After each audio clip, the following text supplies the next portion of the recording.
John McMullen, 97.3 ESPN.com, and national NFL columnist at FanRag Sports NFL. He joins us now to take a look at some of the NFL news and notes, some of the Eagles stuff that's happening as well, some Eagles news so far this week. And, John, are you surprised that no one else has been on the chopping block just yet? No, not surprised, because you do have about a month to work out your plan, and some of the other guys who may be on the chopping block or may be in line for renegotiated contracts, there's more of a discussion going on with those particular players. So where you have Leotis, it was pretty clear the Eagles understood, they knew they needed to upgrade at the cornerback position. And the first thing you have to do is create an opportunity, and they understand where he is in his career as a veteran, probably on the downside. That's the guy they kind of want to replace, whereas a player like Jalen Mills, we discussed, is a second-year player they hope is ascending, and that's the kind of player they want to keep on the team. So when you talk about roster building, there's a lot that goes into it, and that's part of it. You have to have the openings for the projected new players, and sometimes, obviously, aging veterans are the first to go. Yeah, John, and we'll see. I guess Jimmy Kempski had tweeted today, and a lot of people talking about the fact that the Eagles may not release Michael Kendrick, but would try to trade him. And I guess this time of the year, you're always looking for guys who don't fit. He obviously seemed like he was out of play. He was kind of the Jaleel Okafor of the Eagles defense, talented player, just doesn't seem to fit with what they do. Is he a guy that you think, we heard about them trying to trade him a couple of years ago, and Chip Kelly said, we're not trading this guy, we're giving him a 5-year deal. Do you think this time around that they will legitimately look to try to move a guy like Kendrick this offseason? Yeah, he's an interesting player, because I didn't think he was a fit in the 3-4. I think he's a natural weak side linebacker. I think he's a better fit in the 4-3, sort of like his brother, who is an ascending star in this league. Very similar players, tremendously athletic, tremendously quick. So I do think he's a fit for this defense, but where it got kind of messed up is Nigel Bradham is a favorite of Jim Schwartz, and he had a really, really good year.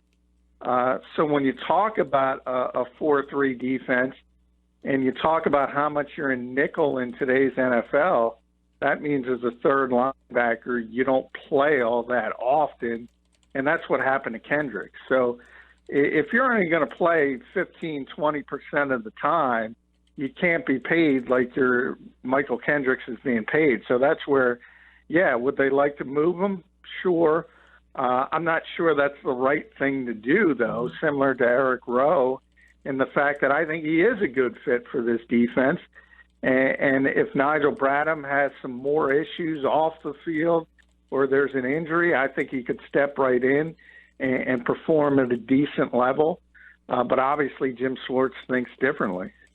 John McMullen with us. John, according to Jason Lockenfor of CBS Sports, several league sources anticipate the Eagles making a run at impending free agent Alshon Jeffrey. Is that something you think will happen with Mike Groh, now the wide receiver coach? Yeah, I just tweeted about that. I'm kind of laughing at it. Now there was a report earlier today that the Eagles are going to go after Pierre Garcon. There's a report they're going after Alshon Jeffrey. There's a report earlier they're going after Kenny Stills. They ain't going after all of them. What this is it's evident. I call it agent season. And what agents do is they look around the league. If I have a wide receiver, well, there's certain teams that need wide receivers. And the Eagles are obviously at the top of the list. So what you do is you contact your favorite reporter, whether it's local or national, and you say, hey, I think the Eagles are going to have interest in my particular receiver. Now, while I say that, they're going to have interest in certain receivers because they need receivers. Whether it's Alshon Jeffrey, Pierre Garcon, Kenny Stills, of those names, I think Stills makes the most sense. because he's young. He's not going to break the bank, and he projects to be what they need as a guy who can stretch the field. Whereas Pierre Garcon, obviously a much better player, much more well-rounded receiver, but he's older. That's not the type of player they want to bring in. Now, you always have to have plan A and plan B and plan C, because a lot of times plan A doesn't work out. So that's not to say the Eagles are going to have no interest in these particular names.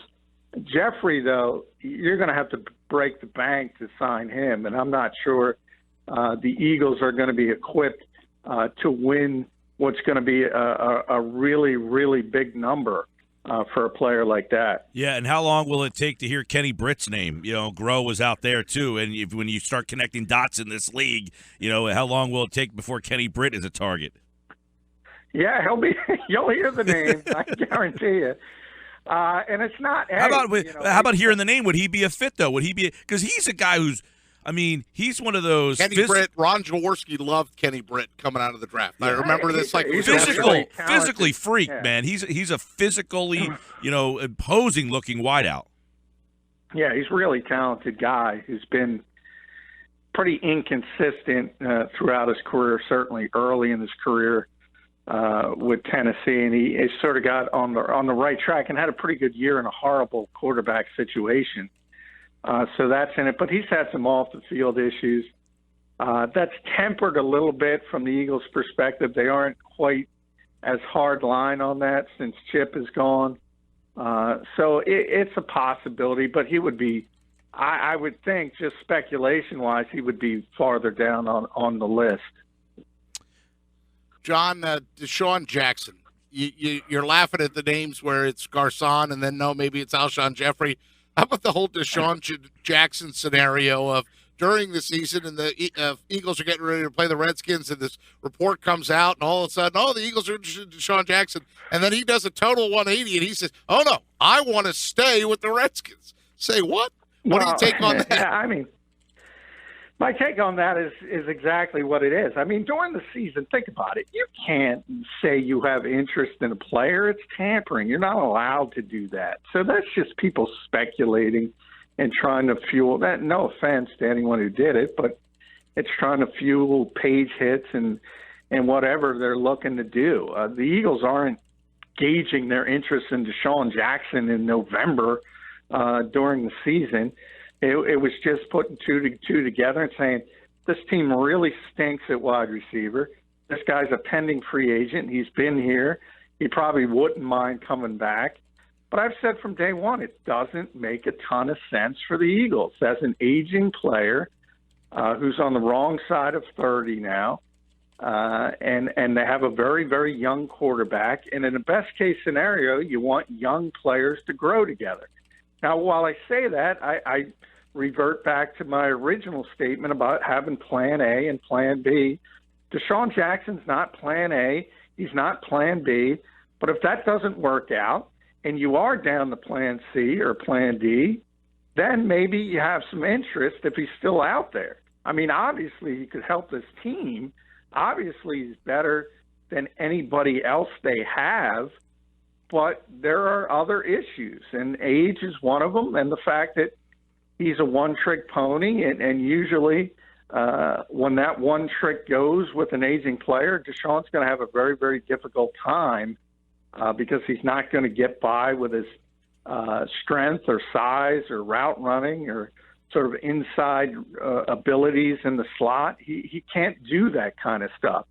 So it's never made a ton of sense from the Eagles' perspective to me, and I don't think he's going to be at the top of their list. Yeah, and let me ask you this, John, in terms of money.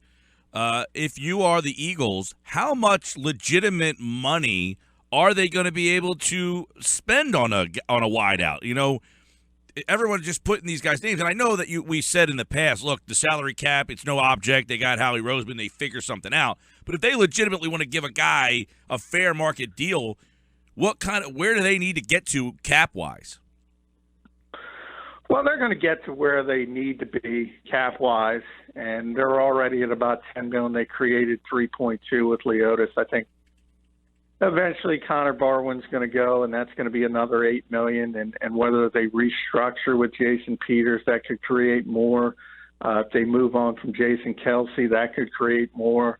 And that's where Howie Roseman's acumen comes in, because if you do want to sign a player in the $9-10 million a year range, that sounds like a lot, but he's smart enough to know what you do. You backload the contract with big numbers. You sign him to a longer-term deal, 4 or 5 years, knowing that they're not going to be around for the 4th or 5th year, but you can spread out the signing bonus through all 5 years. So that's the kind of stuff he's really, really good with, and that's why people don't say if there's somebody out there who the Eagles want that's a big-ticket item, they're going to be in the conversation, and they're going to have the ability to get the contract done, because that's the strength of what Howie Roseman does. John, what do you think the better possibility is at wide receiver? Do they sign a guy in free agency, or do they explore a trade? I think, well, it's always easier to go the free agency route. It's very, very difficult to trade in this league. But other than the Patriots, Howie's been the best at that way as well. So you never say never, but to me, it's free agency in the draft, and whatever they don't get in free agency as far as wide receiver, cornerback, they're going to take that position at 14 or 15, wherever they end up being in the draft. John McMullen's with us, 97.3 ESPN.com. Also covers the league nationally, NFL national columnist at FanRag Sports NFL, as we are looking at some of the offseason stuff. You know, the Eagles, we talk about wide receiver. Pete just brought up a trade. They did reportedly explore trades for guys like, Torrey Smith during the season. Right, there's another name you can kind of throw in to the mix. But we'll see. Pierre Garcon, I don't even know if he's a guy that interests me if I'm an Eagles guy, right? I mean, I know he's put up some numbers. He's steady, he right? He's better than what they have. I understand that. But does he excite me? Does he get me excited for the season? No, I don't think so. I mean, he's a steady guy. He's not a playmaker. He is like a younger Anquan Bolden. And there the you fact go. that, he's not going to wow you. And you certainly, when you think about the Eagles, you first think about they want a home run hitter, and he's not that type of receiver.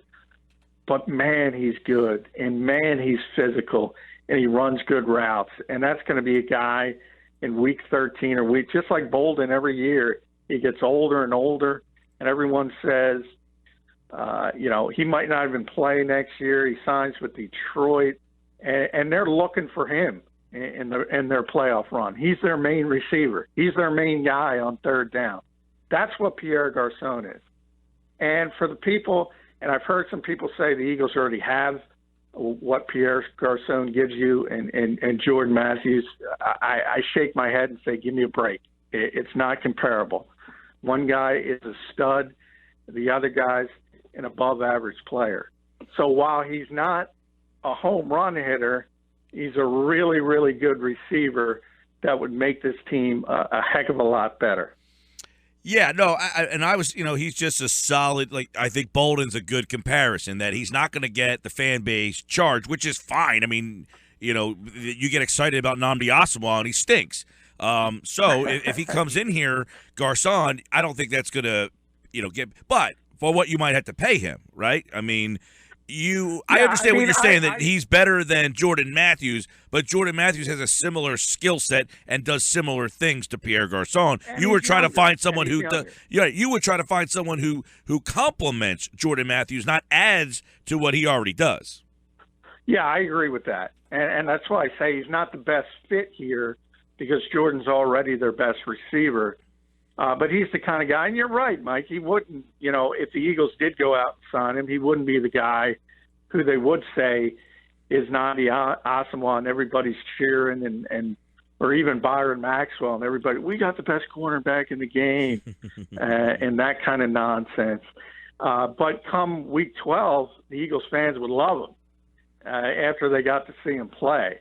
So that's the kind of player he is. And the fact that he's not going to wow you, but he's just so consistent and so reliable from week to week. But I agree, for this particular team at this time, they need outside receivers. And he can play outside, but they need guys to pop the top on the defense. And while he's versatile, and if they did get him, he's capable of doing a lot more work outside than Jordan is. But, yeah, I mean, it doesn't make a ton of sense for what they're looking for, and that's the home run guy, and that's why I think Kenny Stills makes more sense, even though he's not nearly as good as a player. Yeah, it'll be interesting because, when the Eagles focus in free agency, they typically – they either go all or nothing sometimes. They get the Band-Aid player or they try to make the big splash. And we'll see if one big splash leads to a couple, even though they don't really have that cap room, as you kind of chronicled, John. Don't think about that if you're an Eagles fan. They'll figure out ways, and I'm interested to see if they target a couple of big names in free agency, specifically at wide receiver. Let's look at some of the NFL news because there is some stuff happening as we get a little deeper into the offseason already in this first week here. And you're looking at Tony Romo, and I want to get your opinion. The Buffalo News thinks that the Bills have enough money. There's a lot of talk of Romo to Buffalo. Did you see the helmet with the 14 logos on it, where they kind of have a slice of each helmet? Jerry Jones said, we don't know what we're going to do. Then the Tyrod Taylor, he's saying, look, I'm not budging. I don't want to restructure my deal. Is there more signs pointing to Tony Romo potentially being in Buffalo? Well, I think the Bills would love it. But I think that would be far down on his list. I mean, there's a guy who wants to go to a contender, and I don't think anybody looks at the Bills and say they're ready to make a run at the Patriots on the AFC side. Although if you cure the quarterback situation, right, you know how quickly things can turn around in this league. Just say, could Romo make that team a contender? I mean, they've got LaShawn. I mean, Sammy Watkins is a nice player when he's healthy. They had a pretty good defense just 2-3 years ago. I mean, they got pieces over there. Have they just been poorly coached and didn't have a championship-level quarterback? Well, they certainly didn't have a championship-level quarterback. Although Tyrod Taylor's a competent starter in this league, and I think people are misinformed when they think about his contract number being out of whack. It's not by any stretch of the imagination out of whack. But there's so many hurdles you have to overcome with Tony Romo. A is his contract, number one, which is untenable from either side. Dallas can't pay him as a backup, and a team that wants him can't trade for him and pay him what he's due under that contract. They can't. It's too much money. So there's got to be a renegotiation. Then on top of that, you have the health issues and the fact he hasn't played really, except for the one drive here in Philadelphia. He hasn't played since Thanksgiving of 2015, and he's a 36-year-old, going to be 37-year-old guy. Yeah. So this league's crazy this time of year because I was texting some people today about Jimmy Garoppolo, and they're like, hey, the Patriots are going to get the 12th pick or more for Jimmy Garoppolo. And, I mean, people are desperate for quarterbacks. Well, and you talk about desperate for quarterbacks, John. Tyrod Taylor, just to refresh people's memory, he's due $30 million in guaranteed money if the Bills pick up his option. He just signed a 6-year, $92 million deal in August. So someone thought that Tyrod Taylor was almost a $100 million man. Yeah, well, understand that. That's sort of like the agent aspect of it. In essence, the Bills signed him to a 1-year deal, which is what they would, and then they put in a team option where they had another 12 months to evaluate if he's the long-term guy. But understand, when you say that $30 million, that's his guaranteed number they have to decide on by March 11th. But it's for 2 seasons. It's for 2 seasons. Yeah. So if they say, yeah, you're our guy, they get him for basically $15 million a year for 2 years. And that is not out of whack by NFL quarterback standards. We always talk about last year, Sam Bradford here with Philadelphia before the trade, and Brock Osweiler set the market, and it's $18 million a year. So 15, that's a bargain for a player like Tyrod Taylor. And by the way, if the Bills say no, we're not going to pick it up, we think we can get better, there are going to be teams lining up to sign Tyrod Taylor, and he's going to get comparable or more money than what he's scheduled to get from the Bills. Never been to a playoff game, Tyrod Taylor. That's pretty crazy to say that is what the going rate is. That's why things seem so out of whack, I guess. Real quick, John McMullen's with us. A couple quick running back. Jamal Charles, do you think he's back in Kansas City? No, I don't. I think it's a similar situation to Adrian Peterson in Minnesota. He was so good for that team and that organization, but the injuries have taken their toll. He's not the same player. He hasn't been able to play, in essence, for 2 years, really. And it's very, very difficult for proud players to take less money and stay in the same city. It's just really, really difficult for them. And it happens time and time again. And I think, hey, the Kansas City Chiefs would like to have him back as a veteran leader to see if he could get healthy and get some of his mojo back. I think the Vikings would like the same thing for Adrian Peterson, but it would have to be at a drastically reduced number, and that just never works out in those types of situations. Good stuff. Johnny Mack, of course, at JF McMullen. Read his piece at FanRag Sports NFL on the Bills' decision on Tyrod Taylor. He writes about that. Also, all the NFL news and notes for the offseason, any Eagles news that happens at 973ESPN.com. He's at JF McMullen on Twitter. And probably crazy, I would assume, a busy weekend of NFL news and notes when we come back on Monday's show. All right, pal. Have a good weekend. Hey, you too, guys. Thank you.